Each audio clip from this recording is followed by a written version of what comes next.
Hello বন্ধুরা, আপনাদের জন্য আরও একটি নতুন ভিডিও নিয়ে এসেছি। যারা হাইএস গাড়ির রিভিউ চাইছিলেন তাদের জন্য মূলত এই ভিডিওটা দেখেন। হাইএস যারা চালাবেন, হাইএস এটা পুশ স্টার্ট সব একই। আপনাদেরকে দেখাচ্ছি এটা এলপিজি হাইএস গাড়ি কীভাবে চালাবেন।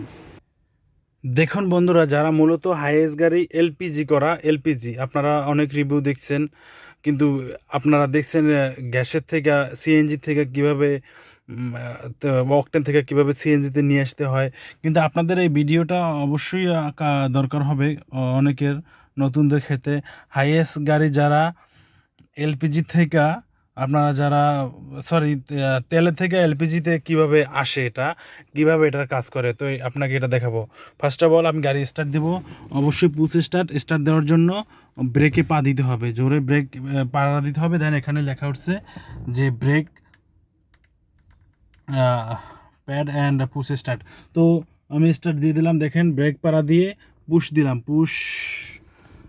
আপনারা দেখতে পাচ্ছেন আমি প্রেস করে দিলাম, এই যে দেখেন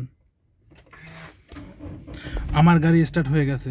তো স্টার্ট হওয়ার সাথে সাথে গাড়ি কিন্তু তেলে আছে। দেখেন এখন কিভাবে সিএনজিতে চলে যায়, এলপিজিতে এই যে দেখেন এলপিজিতে চলে গেছে অটোমেটিক। এখানে একটা লাল তেলের যে স্টার্টের ইঞ্জিন স্টার্ট এবং স্টপের নিচে যে একটা গোল একটা বৃত্ত আকারে দেখতে পাচ্ছেন, এটা লাল ছিল কিন্তু এখন সবুজ হয়ে গেছে, তার মানে এটা এলপিজিতে চলতেছে। তো এটা মূলত আমি এসি দিয়ে দিচ্ছি। এটা মূলত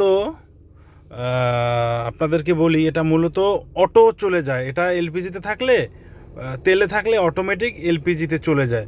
তো আমি গাড়ি এখন সামনের দিকে আগাবো। গাড়ি হ্যান্ড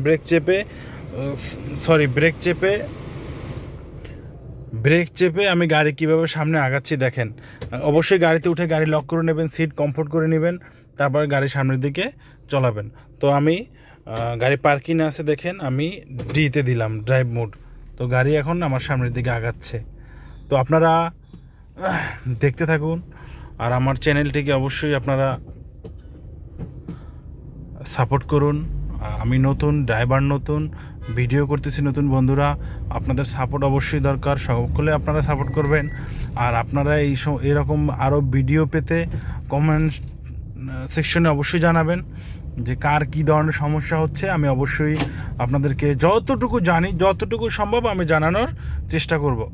আর বন্ধুরা, আরেকটা কথা না বললেই নয়, আপনারা আরও ভিডিও পাবেন, আমি আরও ভিডিও করব। যারা সিএনজি, যেমন মনে করেন এটা তো এলপিজি গাড়ি, এলপিজিতে চলে, যারা মনে করেন সিএনজি যারা চালাবেন তারা আসলে নড়ে সরার কোনো কারণ নাই। সিএনজি রিভিউ আমি দিব। আপনারা চ্যানেলকে একটু, আমার চ্যানেলের সাথে থাকেন, আপনারা অবশ্যই ভিডিও পাবেন, আমি দিব, সব ভিডিওই দিব। দেখেন বন্ধুরা, আমি আমার গন্তব্যে চলে আসছি। এখন আমার গাড়ি আমি পার্কিং করব। আপনারা দেখতে থাকুন কিভাবে পার্কিং করতেছি। আর হ্যাঁ, আমার গাড়িতে একটা সিগন্যাল দিচ্ছে সিট বেল্টের জন্য। আমি সিট বেল্ট লাগাই নাই, এজন্য আমার গাড়ি সিগন্যাল দিচ্ছে। তো আমার আসলে অল্প কিছু পথ আসছি, যে কারণে সিট বেল্ট লাগানোর আমি প্রয়োজন মনে করি নাই, কিন্তু আমার গাড়ি সিগন্যাল দিচ্ছে। দেখেন আমি গাড়ি পার্ক করতেছি, আমার গাড়ি অলরেডি পার্কিং প্রায় হচ্ছে, দেখতে পাচ্ছেন। আপনারা পার্কিং করার সময় অবশ্যই আপনারা ওই যে বাম দিকেরটা লুকিং গ্লাসে দেখবেন, বাম দিকের স্পেস দেখতে পাচ্ছেন।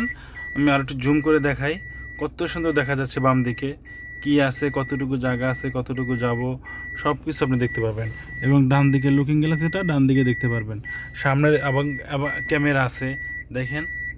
ক্যামেরা নিয়ে আমি আরও একটি ভিডিও করব, এখন না। আপনারা ক্যামেরায় কিভাবে কাজ করে আপনারা আরও ভিডিও অবশ্যই আপনারা পাবেন। ক্যামেরা নিয়ে আমি এখন আরও ভিডিও দিব, কিছুদিনের ভিতরেই আমি ক্যামেরার ভিডিও দেবো। আমি সব ভিডিও দিব, আপনারা জাস্ট আমার সাথে থাকুন। যারা নতুন শিখতে চাচ্ছেন বা যারা জানতে চাচ্ছেন, জানতে আগ্রহী, তাদের জন্য আমি যতটুকু সম্ভব আমি আপনাদেরকে বোঝাবো, আপনাদেরকে জানাবো। তো আজকের ভিডিও বন্ধুরা এই পর্যন্ত।